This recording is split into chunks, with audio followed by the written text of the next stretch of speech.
What's up, everybody? We're here in front of the Cowtown Coliseum, home of cowboys, bull riding, and PBR here in Fort Worth, Texas. And how did I get here? From selling on Facebook Marketplace. And in this video, I want to talk to you about 4 things you shouldn't bother selling on Facebook Marketplace. These are just not worth your time, and I never really had success with them. So let's get back to my room and talk about it. Look at this. We're at back the saloon here. This is where it gets rowdy at night.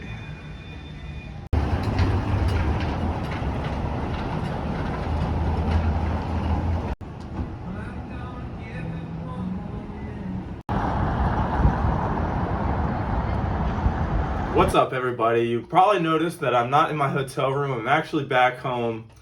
So don't judge me for being this late on the video. I got super busy with other things. I wasn't able to film it in Texas when I filmed the intro to this, so I had to wait till I got home. I know it's been a while since I posted, but I'm filming it now. I didn't want to leave you guys hanging. I want to welcome you back to my channel, the channel that shows you what I sell, how I sell, and how much I make on Facebook Marketplace. Subscribe to my channel, like and comment on this video what you want to see me do next, and I'll be sure to do it. But as I said before, these are 4 things that I had a lot of trouble selling on Facebook Marketplace. And I want to preface this by saying it's not that these won't ever sell. Anything will sell on Facebook Marketplace. It has to be the right price, and you have to have it up for long enough.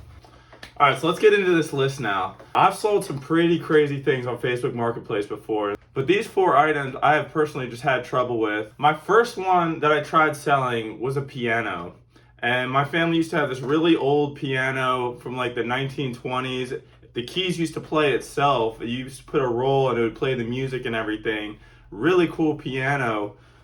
Tried selling it and I couldn't even give it away. I had to literally go and drop it off to a donation center because nobody would take it. Now with this one, I do what I always did, where I would go and look at the previously sold listings to kind of figure out what pianos were going for or what I might be able to get.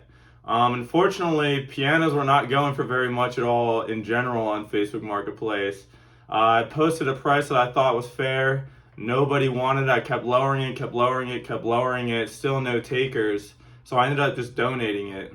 So I figured the reason that I couldn't sell it was it kind of boiled down to a few things. This thing was massive, it was heavy, and it was fragile. So to ship it or have somebody come pick it up, it's going to be rare to find somebody that's able to do that. And plus, pianos you have to keep in tune, you have to dust them. They take up a lot of space in a room.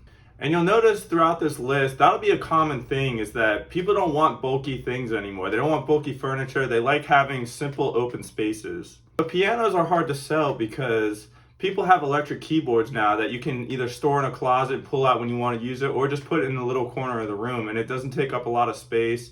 They're generally pretty cheap and very easy to ship. And plus, people just like the effects that keyboards can have. They can record their music. Everything is technology based today. So the old school pianos are kind of becoming a thing of the past where people don't want to have them in their house. And it's pretty crazy because usually shipping is the limiting factor of whether I can sell a bigger item like this or not. But shipping in this case wasn't the problem. It was the fact that simply nobody wanted this piano. Nobody really had a use for it or had the space for it.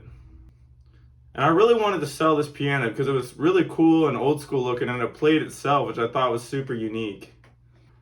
So it did kind of hurt to just have to donate it. And I think I finally found a piano company that basically takes old pianos and just finds places to send them off to. They usually donate them to churches or different youth organizations. So I figured I probably went over there. So I'm happy I at least found them to take it, and I didn't just have to trash it or give it to Goodwill. But overall, it was a big bummer that I couldn't sell it. Now the second thing on my list that I've tried selling and had no luck with was those entertainment units that were big in the early 2000s, usually the size of a whole wall. Growing up, my family had one that looked similar to this one right here, and when my parents sold the house and wanted to get rid of it, I posted it on a Facebook Marketplace with no luck. And it kind of goes back to that principle where people don't want big furniture anymore. They like that simple, modern look.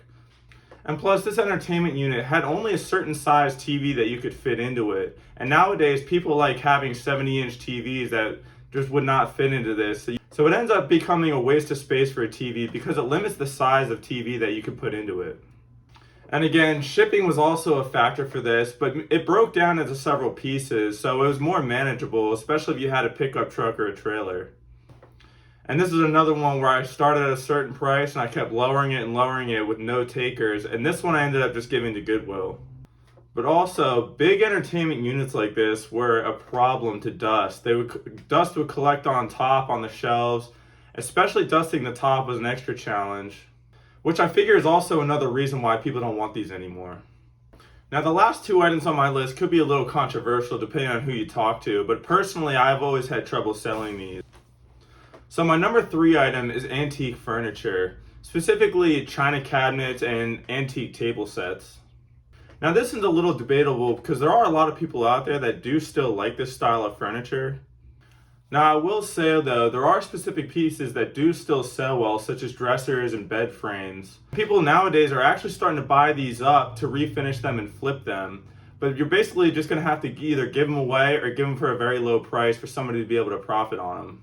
Now I personally tried selling a china cabinet and 2 antique table sets with chairs that each of my grandparents used to have. I thought they were cool. They were nice sets, but again, they're just outdated and nobody wants those anymore. Now these ones actually hurt to donate because they were solid oak furniture, which is actually a pretty expensive wood. So to just give it away to Goodwill because I couldn't sell it on Facebook Marketplace kind of hurt to do. But again, that's just the name of the game. If it has no value to people and I just can't get rid of it and I don't have time to just let it sit on Facebook, that was my only option. Now this last item on my list is probably the most controversial and I debated on putting it on my list or not, but I decided to add it to this video because this is my personal experience of trying to sell it. Now the 4th and final thing on my list that I've tried selling but always had trouble with was clothing. I always find myself at the end of every year having a bunch of extra t-shirts where I don't know where I got them from and I don't really want them anymore. I don't really like throwing things out, so I always like trying to sell it. And what some people do on Facebook is they'll just fill trash bags of clothes that they don't want anymore and sell it in bulk. And I tried doing that with no luck. And selling clothes on Facebook is kind of a special niche that people fit into where you kind of have to know what type of clothing you have, whether it's vintage or a name brand or something. So you really have to know what you have to be able to sell it. And there's people that only sell clothes on Facebook Marketplace, so they tend to know what it goes for and the types of clothes that people want. And when I tried selling my trash bags of t-shirts, I was kind of surprised that it didn't sell because I figured there would be somebody out there that wants it. There's always people that buy clothes just to flip them. But again, this was just one thing that I just could not figure out how to get rid of. But I do want to say again though that there are a lot of people that have had a lot of success selling clothes on Facebook Marketplace. I'm just not one of them. But that is my 4 things that I've just had trouble selling and just could not get rid of for the life of me. So let me know down in the comments below what you have had trouble selling yourself and what you would have wanted to add to this list. So again, I want to remind you to subscribe to my channel, hit the notification bell so you get notified every time I post a new video. Like, comment, and share this video, and check out the link in the description below for my last video of the 5 best things that I've sold on Facebook Marketplace. But for now, that's going to wrap up this video. It was a slightly shorter video than what I usually like to do, but stay tuned for my next one.